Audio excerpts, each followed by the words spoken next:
आज के इस लेक्चर के अंदर हम ऑर्गेनिक केमिस्ट्री क्लास 12th के सभी ऑर्गेनिक चैप्टर्स हैं, बायोमोलिक्यूल को छोड़ के जो चारों चैप्टर्स आपके पास हैं उनसे इम्पॉर्टेंट रीजनिंग क्वेश्चंस हैं वो आज हम इस वीडियो के अंदर करने वाले हैं। ठीक है, अपनी तरफ से मैंने कोशिश की है कि जितने इंपॉर्टेंट क्वेश्चंस आपके पास बन रहे हैं जो प्री बोर्ड में आपके पास आ सकते हैं वो इस पार्ट में मैंने आपके लिए डाले हैं, और अगर कुछ जो क्वेश्चंस आपके पास रह जाएंगे उसको हम पार्ट 2 में डिस्कस करेंगे आने वाले बोर्ड के लिए। ठीक है, तो देखो पहला क्वेश्चन आपके पास क्या है। ठीक है, डाइमिथाइल अमीन है is more basic than the trimethyl amine. आपके पास ये कहता है डाइमिथाइल अमीन की बेसिसिटी ज्यादा है ट्राइमिथाइल अमीन के कंपैरिजन में एक्वस सॉल्यूशन के अंदर, तो आप उसका रीजन बताइए। तो देखो आपके पास ध्यान से अगर देखेंगे ट्राइमिथाइल अमीन का मतलब क्या है, नाइट्रोजन पर 3 मिथाइल ग्रुप आपके पास लगे हैं, तीनों बड़े बड़े ग्रुप आपके पास हैं, जबकि डाइमिथाइल अमीन के अंदर एक हाइड्रोजन है आपके पास, छोटा ग्रुप है, 2 आपके पास क्या दिए हुए हैं, मिथाइल ग्रुप आपके पास दिए हुए हैं।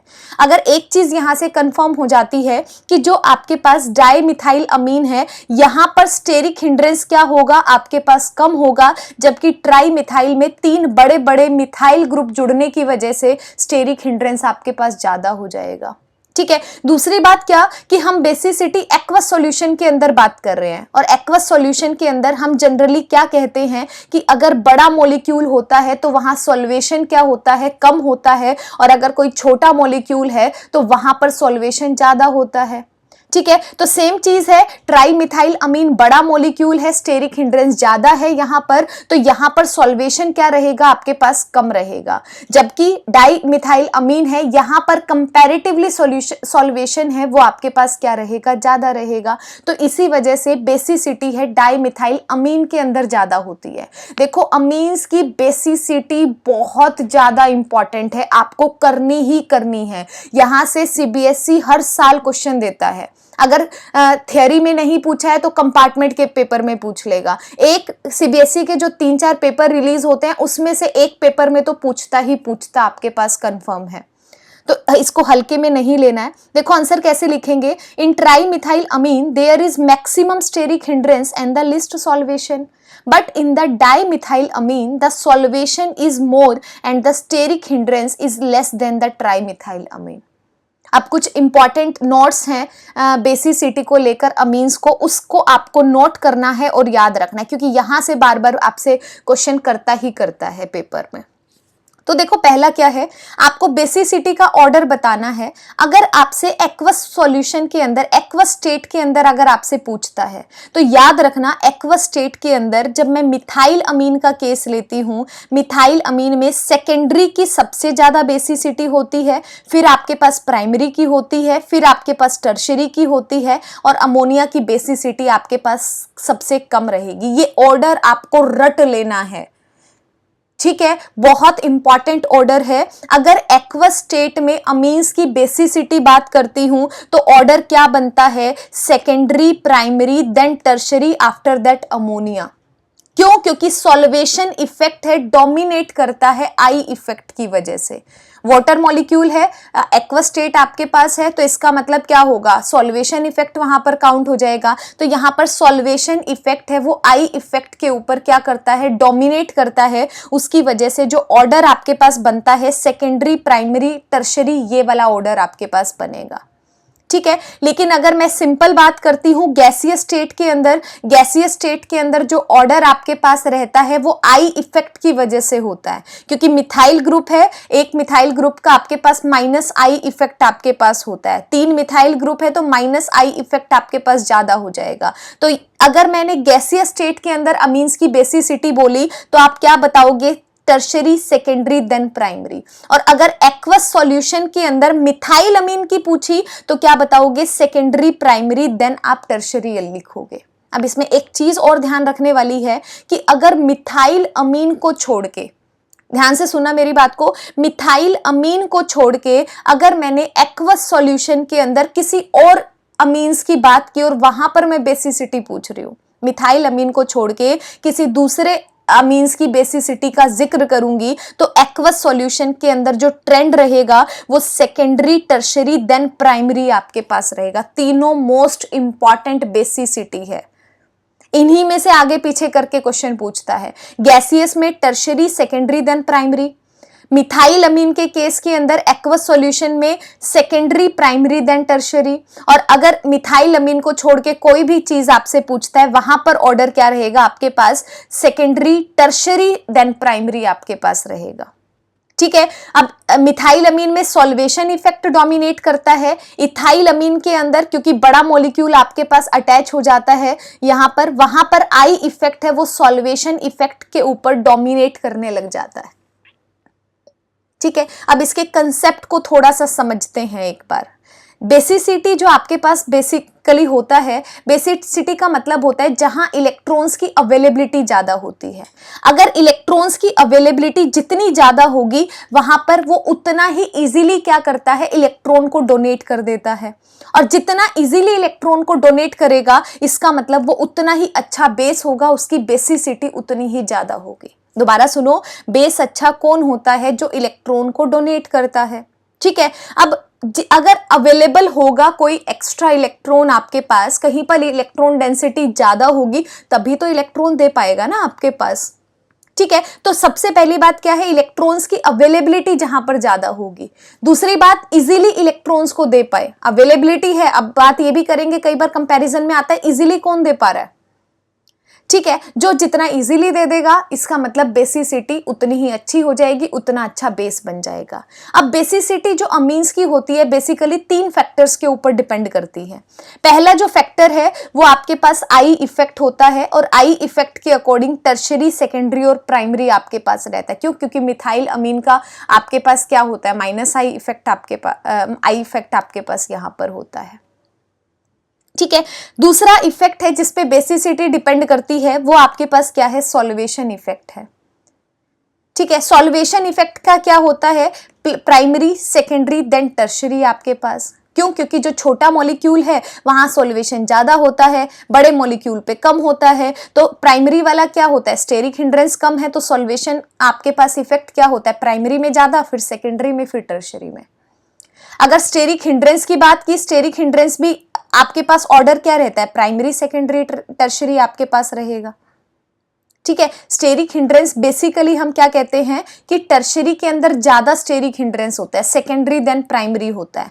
लेकिन यहां पर स्टेरिक हिंड्रेंस के इफेक्ट की वजह से बेसिसिटी का क्या ऑर्डर है उसके बारे में बात चल रही है। तो बेसिसिटी का जो ऑर्डर है स्टेरिक हिंड्रेंस के रीजन के हिसाब से वो क्या बनेगा आपके पास, प्राइमरी, सेकेंडरी और टर्शरी बनेगा। क्योंकि प्राइमरी में स्टेरिक हिंड्रेंस कम है तो इलेक्ट्रॉन्स को क्या करेगा, इजीली अवेलेबिलिटी आपके पास रहेगी और इलेक्ट्रॉन को इजीली डोनेट करना आपके पास पसंद करेगा। ठीक है, तो ये तीनों के इफेक्ट है। इन तीनों के कंट्रीब्यूशन से, इन तीनों की म्यूचुअली आपके पास जो डाटा है इसको कंपेयर करके आपके पास क्या बनता है, ऊपर वाले ऑर्डर बनते हैं।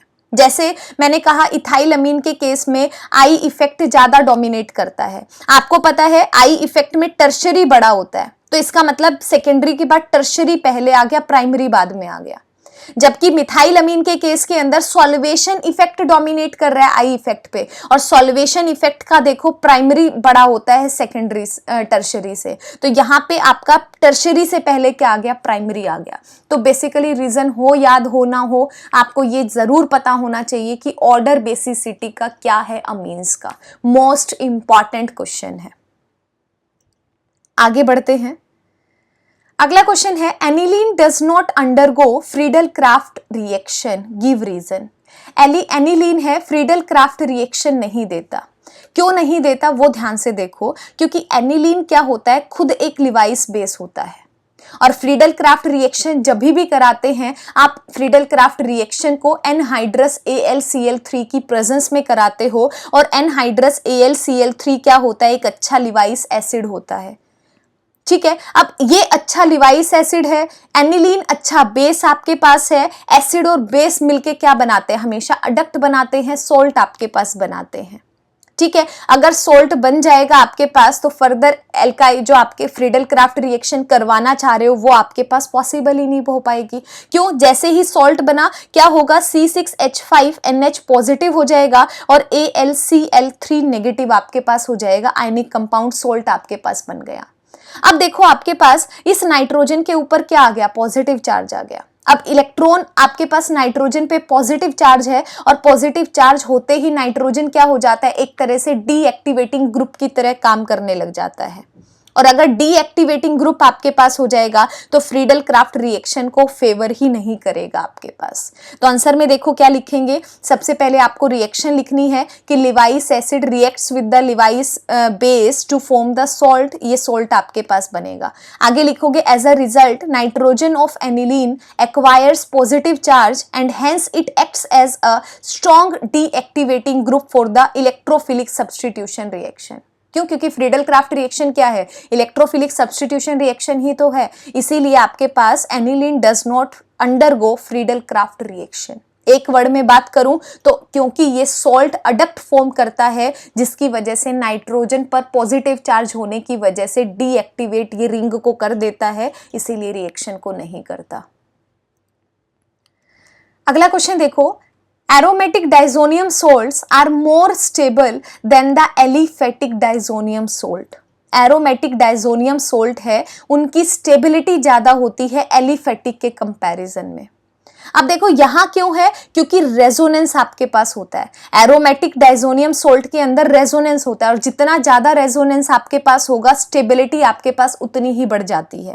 तो आप क्या लिखोगे, because the aromatic salts can be stabilised by the dispersal of positive charge over the benzene ring through the resonance while the alka diazonium salt readily decompose to form the carbocation and the nitrogen gas।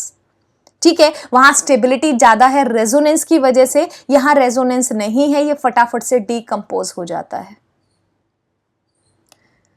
अगला question देखो, propanol is more reactive than the propanone towards the nucleophilic reagent. ये कहता है propanol मतलब aldehyde, aldehyde ज्यादा reactive होता है propanone के कंपैरिजन में, मतलब एल्डिहाइड है कीटोन के कंपैरेटिवली ज्यादा रिएक्टिव होता है towards the nucleophilic reagent. Reason आपको बताना है। अब देखो यहां नाम दे दिया है तो नाम से ही डिस्कस कर लेते हैं। प्रोपेनॉल और प्रोपेनॉन आपके पास है। अगर मैं प्रोपेनॉन की बात करती हूं, प्रोपेनॉन का मतलब क्या है, CH3 आपके पास है, इधर कार्बन है, कार्बन पर क्या आपके पास लगा हुआ है, आपके पास CO ग्रुप आपके पास लगा है, इधर भी क्या है CH3 बेसिकली है। ठीक है, ये क्या है, प्रोपेनॉन है। इस प्रोपेनॉन के अंदर दो मिथाइल ग्रुप हैं आपके पास, दोनों मिथाइल का कैसा होता है, आई इफेक्ट शो करता है। ठीक है, आई कौन सा करता है, प्लस आई आपके पास शो करता है, जितने भी हेलाइड हैं वो माइनस आई को शो करते हैं आपके पास। ठीक है, तो इसका जो प्लस आई इफेक्ट आपके पास है दोनों मिथाइल का, साथ के साथ क्या है, स्टेरिक इफेक्ट है वो आपका प्रोपेनॉन के ऊपर लग रहा है। अब जैसे ही प्लस आई इफेक्ट आपके पास देता है, इसका मतलब प्लस आई इफेक्ट देगा तो इस कार्बन के ऊपर आपके पास क्या होगा, इलेक्ट्रॉन डेंसिटी आपके पास बढ़ जाएगी। अगर इसके पास इलेक्ट्रॉन डेंसिटी बढ़ जाएगी तो इसका मतलब जो कार्बोनाइल में कार्बन ऑक्सीजन के ऊपर नेगेटिव चार्ज था और ये पॉजिटिव चार्ज आपके पास कहीं ना कहीं कार्बन के ऊपर था, ये जो प्लस आई इफेक्ट ज्यादा होने की वजह से ये पॉजिटिव चार्ज क्या हो जाता है, न्यूट्रलाइज हो जाता है। और अगर ये न्यूट्रलाइज हो जाएगा तो फर्दर न्यूक्लियोफिलिक रिएक्शन तो हो ही नहीं पाएगी। क्यों? क्योंकि न्यूक्लियोफाइल का मतलब क्या होता है, जहां पर इलेक्ट्रॉन डेंसिटी आपके पास ज्यादा है, और न्यूक्लियोफाइल इलेक्ट्रॉन डेंसिटी ज्यादा है तो कहां अटैक करता है, जहां इलेक्ट्रॉन डेंसिटी कम होती है। तो बेसिकली होना क्या चाहिए था, इस कार्बोनाइल कार्बन पर न्यूक्लियोफाइल को अटैक करना चाहिए था इजीली।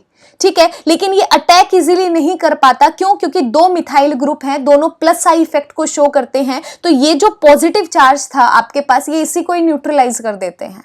अब इलेक्ट्रॉन डेंसिटी यहां पर कम हुई नहीं तो इतना इजीली रिएक्शन नहीं हो पाती है। लेकिन प्रोपेनॉल के अंदर अगर मैं बात करती हूं तो आपके पास CH3 CH2 CHO आपके पास होता है। तो यहां पर आपके पास एक साइड में आपके पास इथाइल ग्रुप का प्लस आई इफेक्ट लगता है, दूसरी साइड में क्या है, सिर्फ हाइड्रोजन है। तो यहां पर प्लस आई इफेक्ट कहीं ना कहीं कम लग रहा है, जिसकी वजह से प्लस चार्ज है कार्बोनाइल का वो इतना अच्छे से न्यूट्रलाइज नहीं हो रहा है। समझ आ रही है ना मेरी बात? तो आंसर में सीधा लिखना है आपको, due to the steric and plus I effect of the 2 methyl group in the propanone the magnitude of the positive charge on the carbonyl carbon is more in the propanal than the propanone. अगला देखो, इसी को ही आगे पूछ लिया गया है, वहां एग्जाम्पल देके पूछा था, यहां नाम देके पूछ रहा है। Aldehyde are the more reactive than the ketone towards the nucleophilic reagents, give the reason. देखो अभी अभी मैंने बताया आपको, एल्डिहाइड के अंदर क्या है, प्लस आई इफेक्ट कम होता है, कीटोन के अंदर प्लस आई इफेक्ट ज्यादा है, जिसकी वजह से जो पॉजिटिव चार्ज है कार्बोनाइल कार्बन का वो क्या हो जाता है आपके पास एल्डिहाइड में ज्यादा होता है और कीटोन में कम, क्योंकि कीटोन में क्या है, जो 2 आई इफेक्ट आपके पास थे वो न्यूट्रलाइज आपके पास कर रहे थे। तो पहले एक जो रीजन है इसका बेसिकली वो आई इफेक्ट को लेकर ही है। लिखोगे कैसे, due to the smaller plus I effect of 1 alkyl group in the aldehyde as compare to larger plus I effect of the 2 alkyl group in ketone. The magnitude of positive charge on the carbonyl carbon is more in aldehyde than the ketone. As a result, nucleophilic addition reaction occurs more readily in the aldehyde in comparison of ketone. Second reason हम क्या कह सकते हैं कि जो आपके पास due to the presence of hydrogen atom on the carbonyl group, obvious सी बात है, एक वहां पर आपके पास क्या है, एल्डिहाइड ग्रुप के अंदर एक CH3 आपके पास है, एक क्या है, हाइड्रोजन है, यहाँ पर क्या है, दोनों तरफ आई इफेक्ट है। तो आप ये भी लिख सकते हो, due to the presence of a hydrogen atom on the carbonyl carbon, aldehyde can be more readily oxidized than the ketone. अगला क्वेश्चन देखो, electrophilic substitution in the benzoic acid takes place at the meta position. अगर मैंने benzoic acid का electrophilic substitution कराया है आपके पास, तो वो मेटा पोजीशन पर जाता है, ऐसा क्यों है? इलेक्ट्रोफिलिक सब्स्टिट्यूशन रिएक्शन का मतलब है नाइट्रेशन करा दो, सल्फोनेशन आप यहां पर करा दो, सबके सब कहां पर होते हैं, मेटा पोजीशन पर होते हैं। ऐसा क्यों होता है? देखो बेंजोइक का मतलब क्या है कि जो बेंजीन रिंग आपके पास है, उस बेंजीन रिंग के ऊपर COOH ग्रुप आपके पास होता है। इधर क्या है आपके पास, अराइल मतलब बेंजीन रिंग आपके पास है। अब जो ये COOH आपके पास है, ये किस नेचर का होता है, इलेक्ट्रॉन विड्रॉइंग ग्रुप आपके पास होता है। अगर ये इलेक्ट्रॉन विड्रॉइंग ग्रुप अगर बेंजीन रिंग पर अटैच है, तो वो हमेशा क्या रहता है, मेटा डायरेक्टिंग रहता है। हमने पढ़ा भी है आपके पास। सिर्फ एक क्लोरीन वाला एग्जाम्पल है जो एक्सेप्शन के अंदर पढ़ते हैं, उसका रीजन आगे क्वेश्चन भी हम उसका पढ़ने वाले हैं, जो बहुत रिपीट होता है क्वेश्चन, ठीक है। हैलाइड्स को छोड़ के बाकी जितने भी इलेक्ट्रॉन विड्रॉइंग ग्रुप आपके पास हैं, वो क्या करते हैं, मेटा पोजीशन पर जाकर अटैच हो जाते हैं, ठीक है। तो आप कैसे लिखोगे, the benzene ring in the benzoic acid undergo electrophilic substitution reaction since carboxylic acid group in the benzene is an electron withdrawing group, therefore it is meta directing group, ठीक है। इलेक्ट्रॉन विड्रॉइंग ग्रुप क्या होता है, deactivating, ये क्या करता है, benzene ring को डीएक्टिवेट कर देता है। As a result ortho and para position acquires the positive charge but only meta does not. हमें क्या करना है, इलेक्ट्रोफाइल का अटैक करना है। ऑर्थोपैरा पे यहां पर जब हम रेजोनेंस बनाते हैं तो ऑर्थोपैरा पे पॉजिटिव चार्ज आ जाता है, तो एक इलेक्ट्रोफाइल पॉजिटिव चार्ज पे नहीं जाएगा, जहां इलेक्ट्रॉन डेंसिटी ज्यादा होगी वहां जाएगा, और इलेक्ट्रॉन डेंसिटी कहां बच गई आपके पास, मेटा के पास ज्यादा हो गई। तो इसीलिए अटैक भी किस पे होता है, मेटा पर होता है, ठीक है। इनके जो मैकेनिज्म्स हैं अगले सेकंड लेक्चर के अंदर हम डिटेल में अच्छे से समझेंगे क्वेश्चंस को। फिलहाल आपको आई होप आपको समझ में आ रखा होगा। कोई भी डाउट है तो आप कमेंट करके आप मुझे बता सकते हैं, या टेलीग्राम पे CBSE केमिस्ट्री 12 के नाम से ग्रुप है, वहाँ पर भी आप मुझसे मैसेज करके पूछ सकते हैं, ठीक है। बट इनकी रिवीजन बहुत करनी है क्योंकि बहुत इंपॉर्टेंट क्वेश्चंस हैं जो हमने यहाँ पे लिखे हैं। अगला क्वेश्चन देखो, primary amine having higher boiling point than the tertiary amine. Primary amine का बॉइलिंग पॉइंट ज्यादा होता है। ज्यादा क्यों होता है, क्योंकि प्राइमरी अमीन है, 2 हाइड्रोजन प्रेजेंट होता है, हाइड्रोजन बॉन्डिंग कर लेता है, ठीक है। जबकि टर्शरी अमीन के अंदर हाइड्रोजन प्रेजेंट नहीं है, ये हाइड्रोजन बॉन्डिंग नहीं करता, और अगर कहीं पर भी हाइड्रोजन बॉन्डिंग अगर हो रखी है तो उसका बॉइलिंग पॉइंट हमेशा क्या होता है, ज्यादा होता है। तो क्या लिखोगे, due to the presence of 2 hydrogen atom in the on the nitrogen atom of the primary amine they undergo extensive intermolecular hydrogen bonding, while in the tertiary amine due to the absence of hydrogen atom on the nitrogen atom do not undergo hydrogen bonding. As a result, primary amines are the higher boiling point than the tertiary amine. अगला question देखो, account for the following pKb of the methyl amine is less than that of the aniline. ये कहता है methyl अमीन की pKb value कम होती है। अगर pKb value है, जो आपके पास बेसिसिटी है वो क्या होती है, pKb वैल्यू के आपके पास इनवर्सली प्रोपोर्शनल होती है। अगर मैंने कहा मिथाइल अमीन की आपके पास pKb वैल्यू कम है, इसका मतलब मैं क्या कह रही हूँ, बेसिसिटी आप प्रूफ कर दो कि मिथाइल अमीन की ज्यादा हो जाती है तो pKb वैल्यू कम, आप इजीली आप उसको एक्सप्लेन कर पाओगे। अब आपको बेसिसिटी एक्सप्लेन करनी है बेसिकली इस क्वेश्चन के अंदर। अब मिथाइल अमीन की बेसिसिटी क्यों ज्यादा है, यहाँ पर एनिलीन है, देखो एनिलीन के अंदर क्या होता है, आपके पास बेंजीन रिंग आपके पास है, ठीक है, आपके पास बेंजीन रिंग है, इस बेंजीन रिंग के ऊपर आपके पास क्या है, NH2 ग्रुप आपके पास लगा हुआ है, ठीक है, ये आपके पास NH2 ग्रुप है। अब देखो यहाँ पर जो आपके पास लोन पेयर है नाइट्रोजन पर, ये क्या होते हैं, रेजोनेंस के थ्रू इस बेंजीन रिंग के अंदर डीलोकलाइज्ड हो जाते हैं। अब जैसे ही ये डीलोकलाइज्ड हो जाएंगे, ये इलेक्ट्रॉन बेंजीन पे जाएगा तो नाइट्रोजन पर क्या आता है, पॉजिटिव चार्ज आपके पास आ जाता है। अब जैसे इस पे पॉजिटिव चार्ज आ जाएगा, इसका मतलब इलेक्ट्रॉन को इजीली एनिलीन दे ही नहीं पाएगा, क्यों, क्योंकि बेस वही होता है जो इलेक्ट्रॉन को रिलीज कर दे इजीली। तो यहाँ पर अवेलेबिलिटी ऑफ इलेक्ट्रॉन्स है आपके पास नाइट्रोजन पर, वो इस रेजोनेंस की वजह से, इस delocalisation of lone pair electrons की वजह से आपके पास क्या हो जाती है, कम हो जाती है। इसीलिए एनिलीन कम बेसिक आपके पास होता है, जबकि मिथाइल अमीन के अंदर आपके पास सिर्फ CH3NH2 ग्रुप आपके पास है, यहाँ पर लोन पेयर है, वो अवेलेबल होते हैं, इजीली अवेलेबल होते हैं इलेक्ट्रॉन को डोनेट करने के लिए, ठीक है। तो ये अच्छा क्या होता है, आपके पास बेस होता है। और अगर बेसिसिटी मिथाइल अमीन की ज्यादा है, इसका मतलब क्या है, pKb वैल्यू मिथाइल अमीन की क्या हो जाएगी, कम हो जाएगी। आंसर कैसे लिखोगे, in the aniline due to the resonance lone pair of electrons of the nitrogen atom is delocalised due to which it is weaker base than the methyl amine, hence the aniline has the higher pKb value than the methyl amine. अगला question देखो, ethyl amine is soluble in water. Ethyl amine water में soluble होता है, aniline नहीं होता। बहुत easy है, solubility hydrogen bonding पे डिपेंड करती है। अगर कहीं पर एग्जांपल में आपको हाइड्रोजन बॉन्डिंग वाला कोई मॉलिक्यूल दिख रहा है, इसका मतलब उसकी सॉल्युबिलिटी ज्यादा हो जाएगी, ठीक है। इथाइल अमीन के केस के अंदर आपके पास क्या है, NH2 आपके पास, इथाइल अमीन के केस में आपके पास हाइड्रोजन बॉन्ड आपके पास बन रहा है। हाइड्रोजन बॉन्ड बन रहा है तो ये वाटर के अंदर सॉल्यूबल इजीली हो जाता है, जबकि एनिलीन के अंदर आपके पास यहाँ पर आपके पास क्या है, एनिलीन को देखो, ऊपर ध्यान से देखो, इस पार्ट को ऊपर ध्यान से देखो, आपके पास हाइड्रोफोबिक पार्ट बहुत सारा है। ये पूरा एनिलीन जो आपके पास बेंजीन प्रेजेंट है, ये सारा का सारा हम इसको क्या कहते हैं, हाइड्रोफोबिक पार्ट कहते हैं। तो यहाँ पर क्या है, हाइड्रोफोबिक पार्ट है आपके पास, हाइड्रोकार्बन पार्ट है, वो बहुत ज्यादा हो जाता है, जो आपको रिटार्ड करता है हाइड्रोजन बॉन्ड को बनाने के लिए।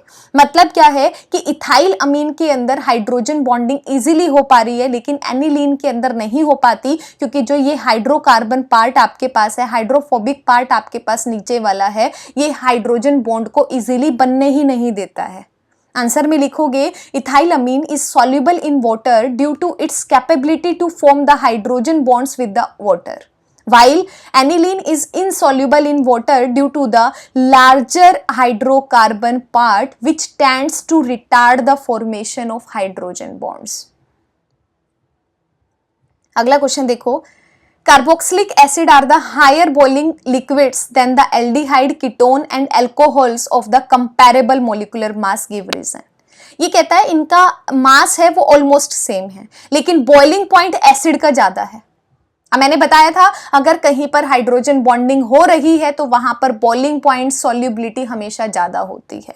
तो एसिड का जब हम केस लेते हैं, नीचे आप फिगर में देखो, एसिड के अंदर क्या है, आपके पास इंटरमोलिकुलर यहां पर हाइड्रोजन बॉन्डिंग आपके पास एग्जिस्ट कर रही है, और इसी इंटरमोलिकुलर हाइड्रोजन बॉन्डिंग के एग्जिस्ट करने की वजह से आपके पास इसका बॉइलिंग पॉइंट ज्यादा होता है बाकियों के कंपैरिजन में। तो आप लिखोगे because the acidic group of the carboxylic acid is capable to do intermolecular hydrogen bonding forming a dimer. जैसे ही हाइड्रोजन बॉन्डिंग बनाया, डाइमर बना लेता है, while the alcohol, aldehyde and ketones does not। अगला क्वेश्चन देखो आपके पास, 2 ब्रोमोपेंटेन दिया है, 2 ब्रोमो 2 मिथाइल ब्यूटेन दिया है, 1 ब्रोमोपेंटेन दिया है। आगे आपसे पूछता है right the compound which is most reactive towards the SN2 reaction. इनमें से किसकी रिएक्टिविटी आपके पास ज्यादा है वो आपको बतानी है। आगे आपके पास write the compound which is optically active, वो आपको बताना है। इस बार ये 2020-21 सेशन के अंदर ये पार्ट ऑप्टिकली एक्टिविटी का हट चुका है, तो फिलहाल आपको ये करने की जरूरत नहीं है। आगे पूछता है which is the most reactive towards the beta elimination reaction. ठीक है, तो देखो SN2 आपके पास यहाँ 2 ब्रोमोपेंटेन है, यहाँ 1 ब्रोमोपेंटेन आपके पास है, यहाँ 2 ब्रोमो 2 मिथाइल ब्यूटेन आपके पास है। तो आप SN2 रिएक्शन की जब रिएक्टिविटी देखोगे तो आपके पास 1 ब्रोमोपेंटेन की क्या होगी, आपके पास ज्यादा होगी। क्यों? क्योंकि प्राइमरी आपके पास है। 2 ब्रोमो वाला क्या है, ये सेकेंडरी आपके पास है। प्राइमरी की आपके पास जो रिएक्टिविटी है SN2 रिएक्शन के लिए वो आपके पास ज्यादा होती है। तो आप क्या कहोगे, पहले का आंसर क्या हो जाएगा, 1 ब्रोमोपेंटेन आपके पास हो जाएगा। ऑप्टिकल एक्टिविटी में 2 ब्रोमोपेंटेन रहेगा। ठीक है, इसके बारे में अभी डिस्कस नहीं करेंगे डिटेल में। थर्ड देखो, आपको बताना है बीटा एलिमिनेशन के लिए कौन करेगा। बीटा एलिमिनेशन की खास बात क्या होती है, आप बीटा एलिमिनेशन के लिए बीटा पर हाइड्रोजन का होना जरूरी है। ठीक है, आप देखो अगर 2 ब्रोमो 2 मिथाइल आपने किया, ब्यूटेन है, कार्बन कार्बन कार्बन कार्बन, 4 आपके पास कार्बन एटम है। इस 2 पे आपके पास क्या है, यहीं पर ब्रोमीन आपके पास अटैच है, यहीं पर आपके पास क्या है, आपके पास मिथाइल ग्रुप अटैच है। ये बेसिकली आपके पास स्ट्रक्चर है। तो यहाँ पर जब आप बीटा एलिमिनेशन कराओगे तो यहाँ पर बीटा एलिमिनेशन क्या हो जाता है, बहुत ही इजीली आपके पास हो जाएगा। क्यों? क्योंकि यहाँ लिविंग ग्रुप आपके पास प्रेजेंट है, और इस कार्बन के कंपैरिजन में जो आपके पास बीटा कार्बन आपके पास है वहाँ से हाइड्रोजन अवेलेबिलिटी आपके पास हो जाता है, इजीली बीटा एलिमिनेट हो जाता है। यहाँ से हाइड्रोजन निकल कर Br इजीली आपके पास निकल जाता है। तो आप क्या कहोगे, बीटा एलिमिनेशन कहाँ इजीली हो पाता है, सेकेंड वाले के अंदर 2 ब्रोमो 2 मिथाइल ब्यूटेन के अंदर होगा। एक बार कॉपी में इसको लिखकर जरूर देख लेना। अगला देखो ऑर्डर ऑफ एसिडिक स्ट्रेंथ है। एसिडिक स्ट्रेंथ किसकी ज्यादा होती है, पीक्रेसोल, फिनोल और पैरानाइट्रोफिनोल के कंपैरिजन में सबसे ज्यादा पैरानाइट्रोफिनोल की रहेगी। ठीक है, नाइट्रो ग्रुप आपके पास प्रेजेंट है उसी की वजह से, फिर फिनोल का रहेगा, फिर क्रिसोल का रहेगा। अगली आपसे पूछी है, यहाँ पर आपके पास इथेनॉल दे दिया है। देखो सबसे पहले इलेक्ट्रॉन विड्रॉइंग ग्रुप आपके पास लगा है, नाइट्रो इलेक्ट्रॉन विड्रॉइंग ग्रुप आपके पास है, तो फिनोल के कंपैरिजन में किसकी ज्यादा होगी, आपके पास पैरानाइट्रोफिनोल की ज्यादा होगी। फिर फिनोल रहेगा, फिर इथेनॉल रहेगा। अब इथेनॉल के अंदर क्या होता है, CH3CH2OH आपके पास होता है। CH3CH2OH CH3CH2 इथाइल ग्रुप आपके पास है, जिसका प्लस आई इफेक्ट होता है, और उसको हम क्या कहते हैं, इलेक्ट्रॉन डोनेटिंग ग्रुप भी बोलते हैं। इसको हम क्या कहते हैं, इलेक्ट्रॉन डोनेटिंग ग्रुप कहते हैं। तो electron withdrawing group acidic strength को बढ़ाता है, इसीलिए पैरानाइट्रोफिनोल सबसे ज्यादा, फिर फिनोल, फिर आपके पास क्या रहेगा, इथेनॉल रहेगा। अगला क्वेश्चन देखो, the carboxylic acid do not give the characteristic reaction in the carbonyl group, give reason. अब देखो आपके पास जो कार्बोनिल ग्रुप है आपकी कार्बोक्सिलिक एसिड के अंदर, वो बेसिकली रिएक्शन आपके पास नहीं दे पाता है। ठीक है, क्यों नहीं दे पाता है, क्योंकि जो कार्बोक्सिलिक कार्बन आपके पास होता है वो लेस इलेक्ट्रोफिलिक आपके पास होता है कार्बोनिल कार्बन के कंपैरिजन में। कैसे? COOH ग्रुप आपके पास है, यहां पर ऑक्सीजन पर इलेक्ट्रोनेगेटिविटी ज्यादा है तो O नेगेटिव बना और C पॉजिटिव बना। बिल्कुल ठीक है, कार्बन का पॉजिटिव चार्ज है। कार्बोनिल का कार्बन पे पॉजिटिव चार्ज मेंटेन करके रखता है, लेकिन COH के अंदर ऑक्सीजन के पास लोन पेयर प्रेजेंट है तो ये इस पॉजिटिव चार्ज को काउंटर बैलेंस आपके पास कर देते हैं। ठीक है, इसी वजह से आपके पास क्या होता है, आपके पास जो कार्बोक्सिलिक का कार्बन है वो लेस इलेक्ट्रोफिलिक होता है आपके पास कार्बोनिल कार्बन के कंपैरिजन में। अगला क्वेश्चन देखो, electrophilic substitution reaction in the haloarenes occur slowly. Electrophilic substitution reaction haloarenes के अंदर बहुत स्लोली होती है। रीजन क्यों है? क्यों? क्योंकि आपके पास हैलोजन, हैलोअरीन्स का मतलब है अगर आपने बेंजीन रिंग पर हैलोजन लगा दिया। हैलोजन कैसा होता है? आपके पास इलेक्ट्रोनेगेटिव होता है, और इलेक्ट्रोनेगेटिव है तो उसका इफेक्ट कैसा रहता है? -I इफेक्ट शो करता है। -I इफेक्ट होगा, इलेक्ट्रोनेगेटिविटी ज्यादा है तो मेरे पास जो भी बेंजीन रिंग आपके पास होगी ये क्या करता है, इस बेंजीन रिंग से आपके पास इलेक्ट्रॉन्स को विड्रॉ अपनी तरफ कर लेता है। यहां से क्या करेंगे, इलेक्ट्रॉन विड्रॉ हो जाते हैं आपके पास हैलोजन की तरफ से, और अगर ये इलेक्ट्रॉन को विड्रॉ कर देता है तो इसका मतलब जो बेंजीन रिंग आपके पास है वो क्या हो जाती है, डीएक्टिवेट हो जाती है। इसीलिए हम इसको क्या कहते हैं, डीएक्टिवेटिंग ग्रुप भी बोलते हैं। तो आप लिखोगे due to the -I effect of the halogen atom it withdraws electron from the benzene ring and thus the ring gets deactivated. आगे देखो, haloalkanes though polar are insoluble in water. ये कहता है हेलो एल्केन्स है, polar होता है, लेकिन फिर भी आपका वाटर के अंदर इनसॉल्युबल है। ऐसा क्यों होता है? ठीक है, क्यों? क्योंकि देखो पोलर है लेकिन आपके पास वाटर में इनसॉल्युबल क्यों है आपके पास? क्योंकि हाइड्रोजन बॉन्ड नहीं बना पाता है। ठीक है, जो वाटर आपके पास है, देखो इस आंसर को पढ़ो, आपको बड़ा इजी अच्छे से समझ में आएगा। They fail to form the hydrogen bonds with the water. More energy is required to break the hydrogen bonds in the water, and less energy is released when the new attractions are set up. ठीक है, that's why they although they are polar in nature, still they are insoluble in water. अगला देखो, repeat है question, CH3CHO is more reactive than the CH3COCH3 towards the HCl। ठीक है, फिर से same reaction है आपके पास। हमने ऊपर पढ़ा था कि जो एल्डिहाइड है वो रिएक्टिव ज्यादा होते हैं कीटोन के कंपैरिजन में। ठीक है, वही रीजन आपको यहां पर देना है। अगला क्वेश्चन देखो, four nitrobenzoic acid is more acidic than the benzoic acid. इसने बोला है 4-नाइट्रोबेंजोइक एसिड की एसिडिक स्ट्रेंथ है वो ज्यादा होती है बेंजोइक एसिड के कंपैरिजन में। ऊपर मैंने आपको बताया था अगर कहीं पर इलेक्ट्रॉन विड्रॉइंग ग्रुप अगर अटैच होता है तो वो क्या करता है, उसकी एसिडिटी को बढ़ा देता है, मतलब उसकी एसिडिक स्ट्रेंथ को बढ़ा देता है। और नाइट्रो का मतलब क्या है, इलेक्ट्रॉन विड्रॉइंग ग्रुप है, तो अगर इलेक्ट्रॉन विड्रॉइंग ग्रुप अटैच है तो इसकी एसिडिटी क्या हो जाएगी, ज्यादा हो जाएगी। तो आप सिंपल वर्ड में लिखोगे due to the electro withdrawing nature of the nitro group. अगला देखो, why the pKa of the FCH2COOH is lower than that of the ClCH2COOH। फर्क क्या है, अगर फ्लोरीन यहां पर लगा दिया एसिडिक ग्रुप के अंदर तो pK वैल्यू कम हो जाती है। pK वैल्यू कम होने का मतलब क्या है, बताया था मैंने, एसिडिटी या बेसिसिटी आपके पास क्या होती है, इनवर्सली प्रोपोर्शनल होती है उसकी pK वैल्यू के। ठीक है, तो यहां पर क्या है, pK वैल्यू। ये कहता है फ्लोरीन लगा दिया तो pK वैल्यू कम है, मतलब फ्लोरीन के साथ क्या हो जाएगा, आपके पास एसिडिटी बढ़ जाएगी। अब फर्क क्या है फ्लोरीन और क्लोरीन के अंदर, क्योंकि फ्लोरीन क्या है, ज्यादा इलेक्ट्रोनेगेटिव है। ये भी फ्लोरीन भी इलेक्ट्रॉन विड्रॉइंग ग्रुप आपके पास है, क्लोरीन है ये भी आपके पास इलेक्ट्रॉन विड्रॉइंग है, तो ये भी एसिडिक स्ट्रेंथ रहेगी, इसकी भी, ये भी एसिड की तरह बिहेव करेगा। ठीक है, लेकिन कंपैरिजन में कौन ज्यादा एसिडिक है, जो ज्यादा इलेक्ट्रॉन विड्रॉइंग होगा। अब ज्यादा इलेक्ट्रॉन विड्रॉइंग कौन होता है, जिसकी इलेक्ट्रोनेगेटिविटी ज्यादा होती है, और फ्लोरीन की इलेक्ट्रोनेगेटिविटी क्या है, क्लोरीन से ज्यादा है। ठीक है, तो इसीलिए फ्लोरीन क्या रहेगा आपके पास, is more electro withdrawing than the Cl in the ClCH2COH. That's why FCH2COH is the more acidic than the other.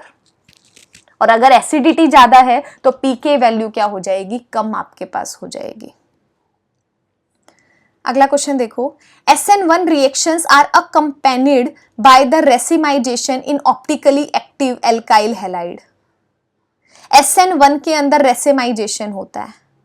जब हम मैकेनिज्म पढ़ते हैं, हम पढ़ते हैं SN1 क्या होता है, 2 स्टेप मैकेनिज्म होता है.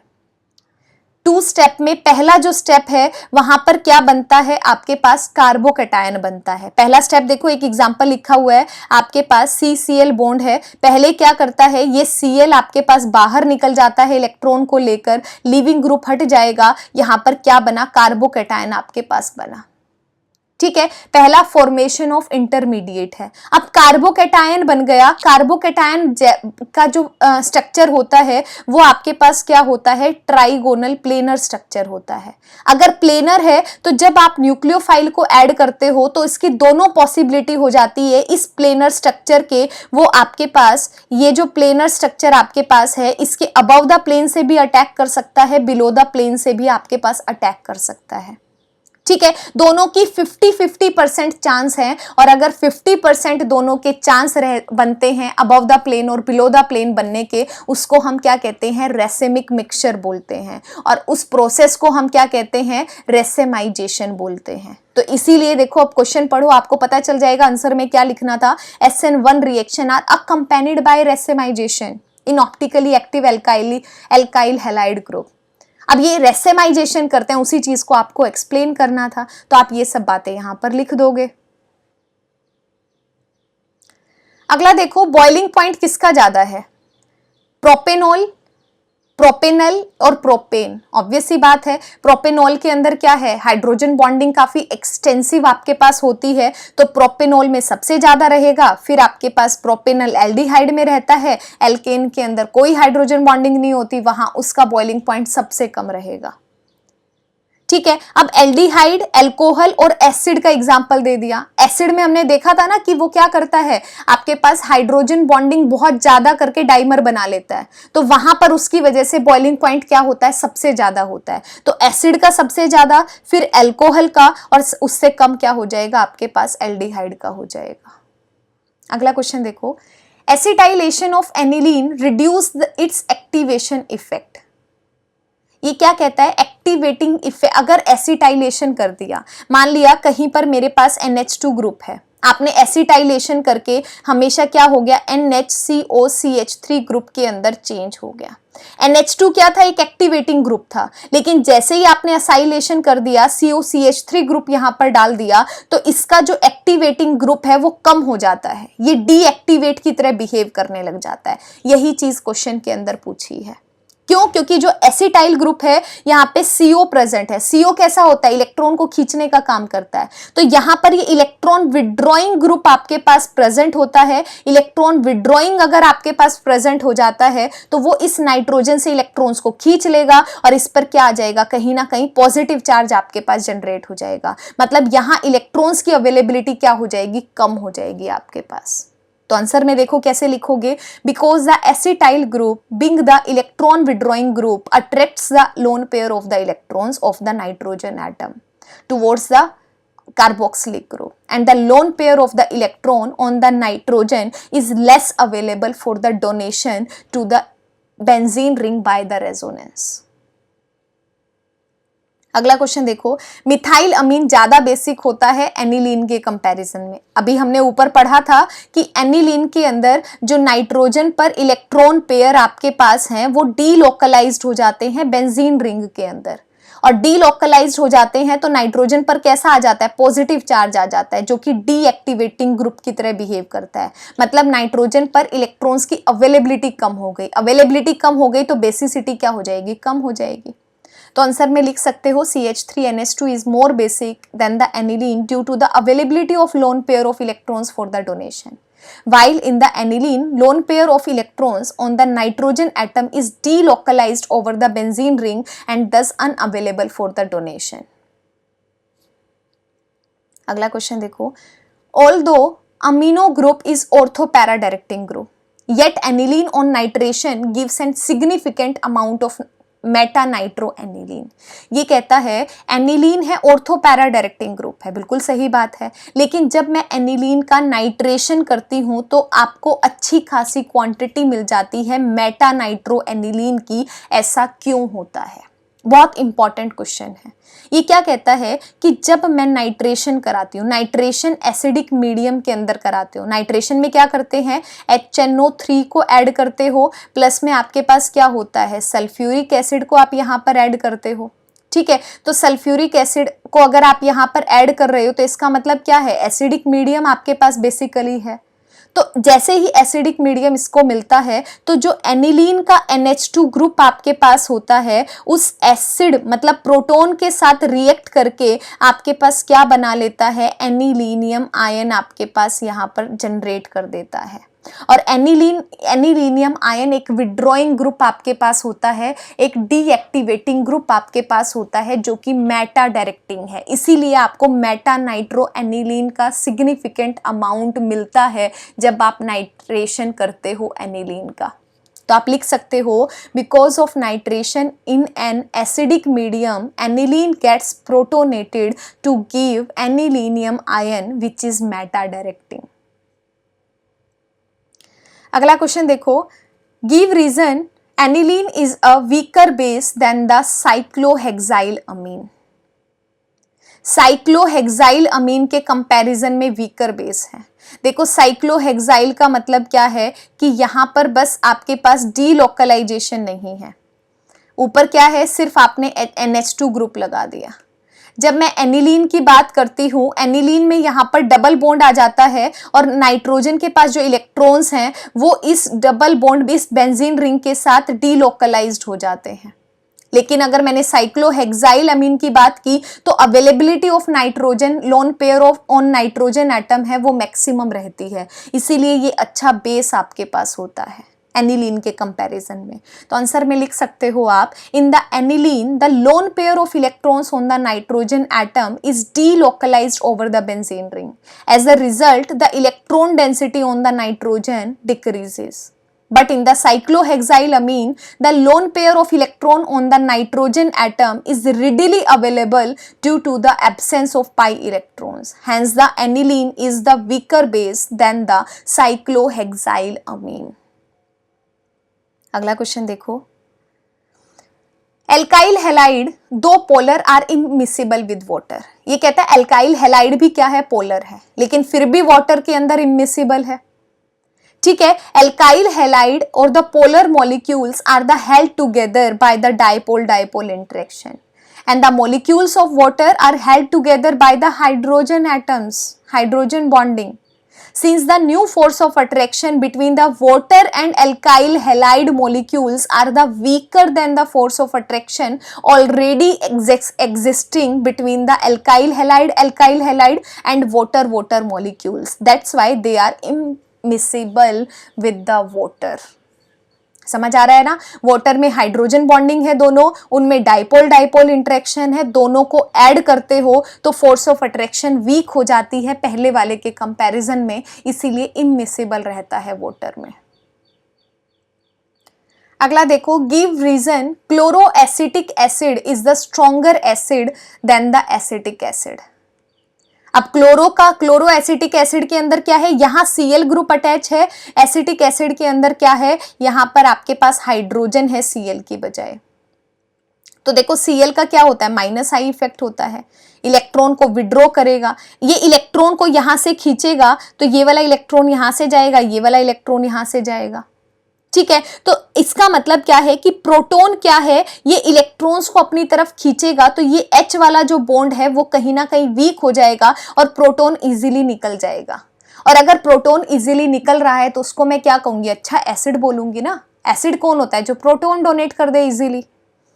ठीक है, यहां पर क्या है, हाइड्रोजन है, आपके पास ऑक्सीजन OH है, ऑक्सीजन ज्यादा इलेक्ट्रोनेगेटिव है तो ये क्या करेगा, इस साइड जाएगा, आपके पास प्रोटॉन इतना इजीली नहीं निकल पाएगा। क्यों, क्योंकि यहाँ हाइड्रोजन है और यहाँ Cl है, इन दोनों के बीच में कंपैरिजन है।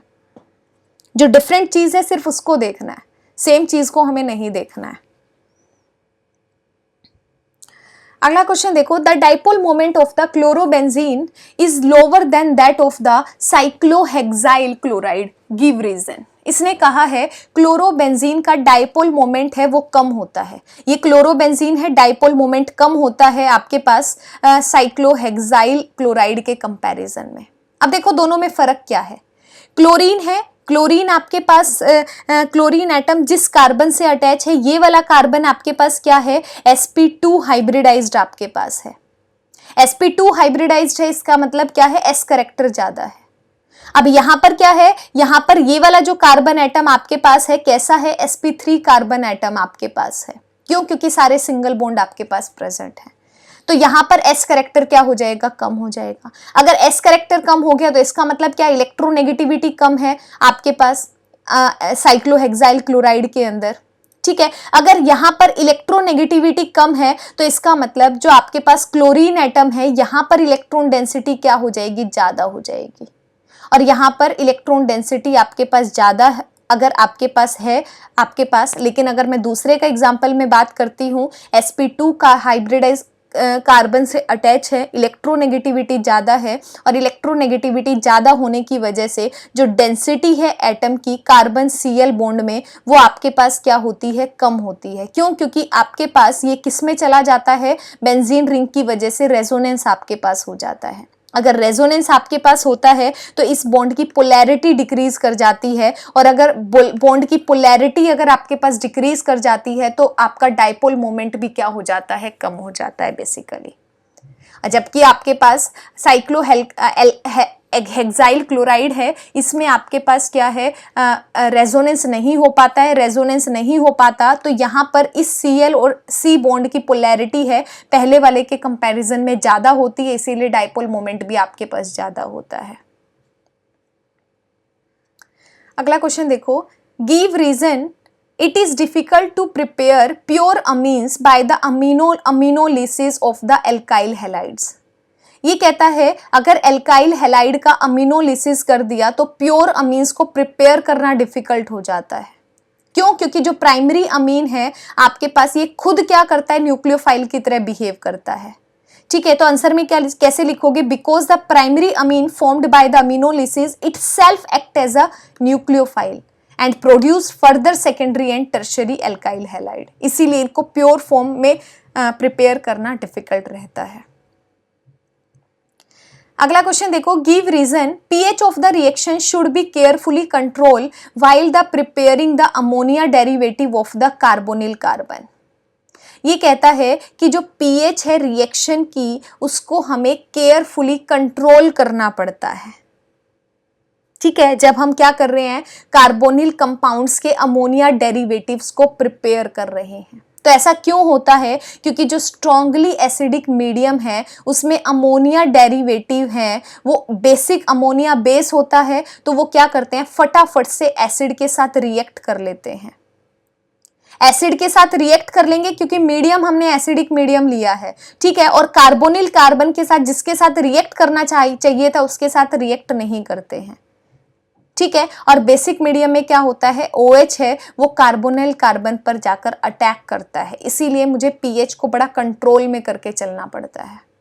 आप लिखोगे, in the strongly acidic medium ammonia derivatives being basic in nature will react with the acidics and will not react with the carbonyl carbon, and in the basic medium OH negative will attack the carbonyl carbon।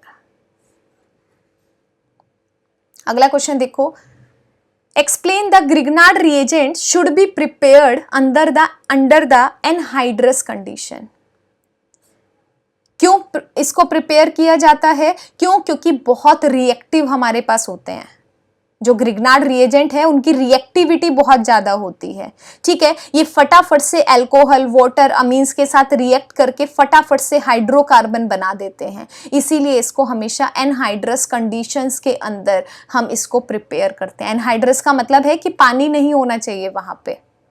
ठीक है, तो लिखोगे, Grignard reagent are very reactive and they react very easily with the water molecule, alcohol, amines etc. to form the corresponding hydrocarbon।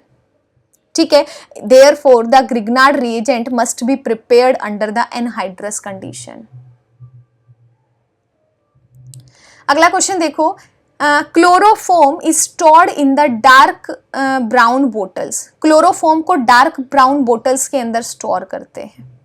ठीक है, देखो क्यों करते हैं, क्योंकि जो क्लोरोफॉर्म है वो एयर आपके पास, इसको हमने डार्क ब्राउन के अंदर क्यों करते हैं, क्योंकि ये एयर के साथ क्या करता है, फटाफट के साथ रिएक्शन करता है और ऑक्सीडाइज करना शुरू कर देता है। ये जैसे ही एयर के साथ ऑक्सीडाइज होता है, ऑक्सीडाइज होकर क्या बना लेता है, एक पॉइजनस गैस आपके पास बना लेता है, जिसको हम फोस्जीन बोलते हैं। इसी वजह से इसको हम क्लोज्ड डार्क ब्राउन बोटल्स के अंदर लेके रखते हैं। देखो आपके पास क्या है, आप लिखोगे chloroform is stored in the dark coloured bottle to cut off the light. क्यों, क्योंकि chloroform is slowly oxidised by air in the presence of light to form the extremely poisonous gas that is the carbonyl chloride popularly known as the phosgene। जैसे ही O2 के साथ air के साथ reaction करता है light की presence में, फटाफट से फोस्जीन गैस आपके पास बना लेता है। इसीलिए इसको स्टोर करके रखते हैं, क्योंकि ये बहुत टॉक्सिक आपके पास होती है। अगला क्वेश्चन देखो, why does para dichlorobenzene have a higher melting point than its ortho and meta isomer. ये कहता है कि जो डाइक्लोरोबेंजीन है पैरा, उसका मेल्टिंग पॉइंट ज्यादा होता है ऑर्थो और मेटा के कंपैरिजन में।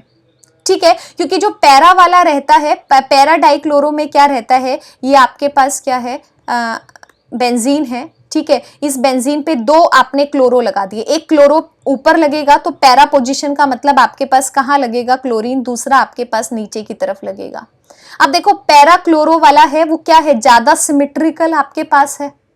ठीक है, और क्या होता है, बिल्कुल फिट हो जाता है, अच्छे से फिट हो जाता है क्रिस्टल लैटिस के अंदर। और अगर किसी लैटिस के अंदर फटाफट से सिमेट्रिकल होने की वजह से अगर ये फिट हो जाता है, तो इसका मतलब यहाँ पर क्या लगती है, ज्यादा एनर्जी लगती है इन फोर्सेस को तोड़ने के लिए। ठीक है, अगर ज्यादा एनर्जी लगेगी तो इसका मतलब टेम्परेचर क्या जाएगा, इसको मेल्ट करने के लिए ज्यादा जाएगा। तो हम क्या कह सकते हैं कि मेल्टिंग पॉइंट इसका क्या होता है, ज्यादा होता है। आंसर में कैसे लिखोगे, para isomers are comparatively more symmetrical and fit closely in the crystal lattice, thus require the more heat to break down these strong forces of attraction, therefore having the higher melting point in comparison of ortho and meta isomers। अगला question देखो, why is butane 2-ol is optically inactive। ये इस बार syllabus में नहीं है, 2020-21 session के अंदर पहले होता था। तो बेसिकली आपके पास फिलहाल के लिए आपको करना नहीं है। इसका रीज़न ये होता है कि एक टाइप की जो रोटेशंस है वो दूसरे को क्या कर देती है, कैंसिल आउट कर देती हैं, जिसकी वजह से ऑप्टिकली इनएक्टिव होता है।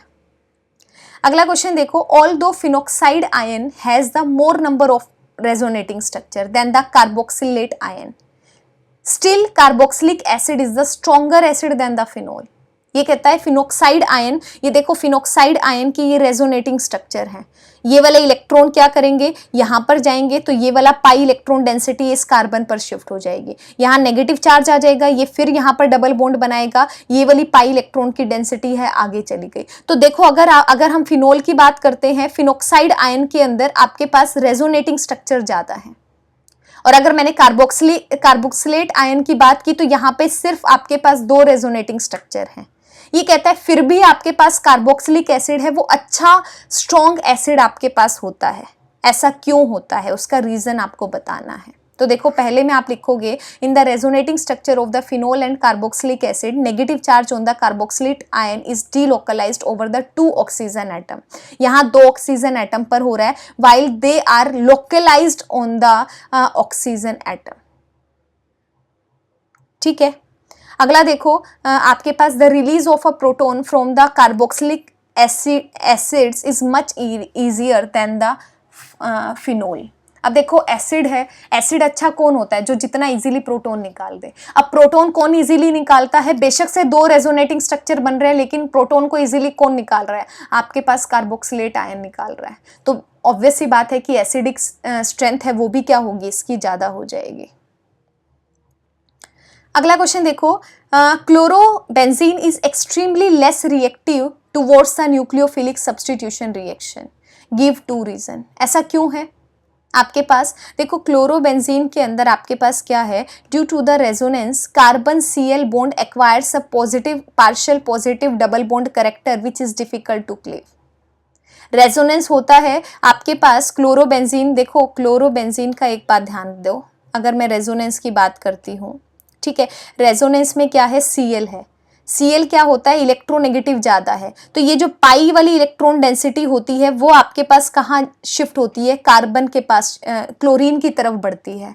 अब क्लोरीन की तरफ पहले carbon Cl bond single bond था, लेकिन जैसे ही मैंने यहाँ पर रेजोनेंस करवाया तो यहाँ पर कार्बन और Cl के बीच में पार्शियल डबल बॉन्ड आपके पास क्रिएट हो जाता है, यहाँ पार्शियल डबल बॉन्ड क्रिएट हो जाएगा, ठीक है, जिसको तोड़ना, क्योंकि डबल बॉन्ड सिंगल बॉन्ड के कंपैरिजन में ज़्यादा स्ट्रॉन्ग होता है तो उसको डिफिकल्ट हो जाता है तोड़ना, तो इस वजह से लेस रिएक्टिव आपके पास होता है। दूसरा क्या है, रिपल्शन होती है, इलेक्ट्रॉन रिच स्पीशीज अरीन जो आपके पास है और न्यूक्लियोफाइल है, दोनों इलेक्ट्रॉन ज़्यादा आपके पास हो जाएंगे तो इनके बीच में क्या होती है, रिपल्शन आपके पास होने लग जाती है, जिसकी वजह से ये कम रिएक्टिव होता है न्यूक्लियोफिलिक सब्स्टिट्यूशन रिएक्शंस की तरफ। कायरलिटी है आपके पास, कायरल मॉलिक्यूल है कि कोई भी कार्बन एटम है, इस पे चारों के चारों डिफरेंट लिगेंड अगर आपके पास प्रेजेंट हो, या फिर हम बोलते हैं कि अगर ये non super impossible mirror image अगर आपके पास होती है कोई ऑब्जेक्ट, तो उसको हम क्या कहते हैं, कायरल बोलते हैं, और उस प्रॉपर्टी को क्या बोलते हैं, कायरलिटी बोलते हैं। अगला क्वेश्चन देखो, alcohols are the more soluble in water than the hydrocarbons of the comparable molecular mass. हमने एक क्वेश्चन ऊपर भी पढ़ा था, क्योंकि देखो एल्कोहल आपके पास है, एल्कोहल क्या करता है, आपके पास extensive inter molecular hydrogen bonding आपके पास बनाता है, ठीक है, जबकि दूसरे हाइड्रोकार्बन आपके पास क्या है, हाइड्रोजन बॉन्डिंग को नहीं बना पाते हैं, जिसकी वजह से वो इनसॉल्युबल हो जाते हैं, क्योंकि हाइड्रोकार्बन का रीजन पूछा है एल्कोहल के साथ, तो एल्कोहल में हाइड्रोजन बॉन्डिंग हो रही है इसीलिए सॉल्युबिलिटी ज्यादा है, हाइड्रोकार्बन अगर आपके पास ज्यादा पार्ट होता है तो इसका मतलब वहां पर हाइड्रोजन बॉन्डिंग नहीं हो पाती है तो वो सॉल्युबल नहीं होगा, तो आप इस आंसर को यहां पर लिख सकते हो। अगला क्वेश्चन देखो, orthonitrophenol is more acidic than the दूसरा क्या है, ऑर्थोमिथॉक्सीफिनोल है, यहाँ पर ऑर्थोमिथॉक्सीफिनोल आपके पास है, ठीक है, आपको एक्सप्लेन करना है, मतलब नाइट्रोफिनोल है ऑर्थो पे, नाइट्रोफिनोल एसिडिक ज्यादा होता है मिथॉक्सी के कंपैरिजन में। अब देखो नाइट्रो क्यों ज्यादा होता है, क्योंकि नाइट्रो पर क्या है, -R और -I इफेक्ट इसके पास होता है, जबकि मिथॉक्सी के ऊपर +R इफेक्ट आपके पास होता है, ठीक है, +R इफेक्ट क्या करता है, इलेक्ट्रॉन डेंसिटी बढ़ा देता है, फिनोल के ऊपर इलेक्ट्रॉन डेंसिटी बढ़ा देगा, और अगर इलेक्ट्रॉन डेंसिटी बढ़ा देगा तो लॉस ऑफ प्रोटॉन जो आपके पास है वो क्या हो जाएगा, डिफिकल्ट हो जाएगा, ठीक है। आंसर देखो आपके पास समझ में आ जाएगा, due to the strong -R and -I effect of the nitro group, electron density in the OH group decreases, obvious ही बात है आपके पास, hence the loss of proton becomes easier, इसीलिए क्या है आपके पास, more over orthonitrophenoxide ion is stabilized by the resonance there by making it a stronger acid, easily proton दे देता है, इसी लाइन से पता चल जाता है कि ये क्या होगा, अच्छा एसिड होगा, ठीक है, लेकिन मिथॉक्सी वाला इतना इजीली प्रोटॉन नहीं दे पाता है तो वो अच्छा एसिड इसके कंपैरिजन में नहीं होता। अगला क्वेश्चन देखो, explain there are 2 amino group in semi carbazide, however only 1 such group is involve in the formation of semi carbazones, ठीक है, आपके पास इसमें आपको रेजोनेंस बताना है, क्योंकि रेजोनेंस की वजह से ही ये आपके पास होता है। रेजोनेंस मैंने दिखा रखा है, नाइट्रोजन है, इलेक्ट्रॉन डेंसिटी को यहाँ शिफ्ट करेगा, कार्बोनिल का ऑक्सीजन ज़्यादा इलेक्ट्रोनेगेटिव है, वो इलेक्ट्रॉन को अपनी तरफ खींच लेगा, तो ये रेजोनेटिक स्ट्रक्चर बेसिकली आपको यहाँ पर बनाकर दिखाना है।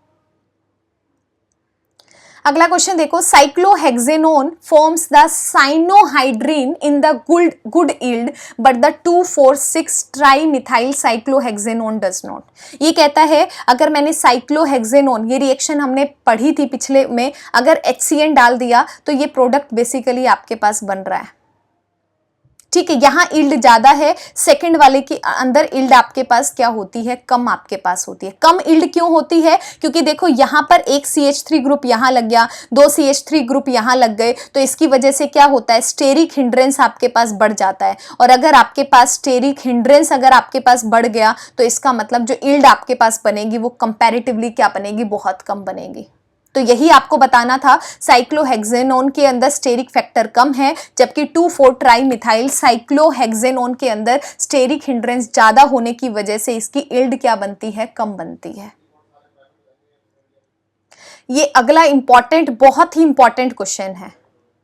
ये कहता है although chlorine is a electron withdrawing group, electron withdrawing group है, yet it is orthopara directing in electrophilic aromatic substitution.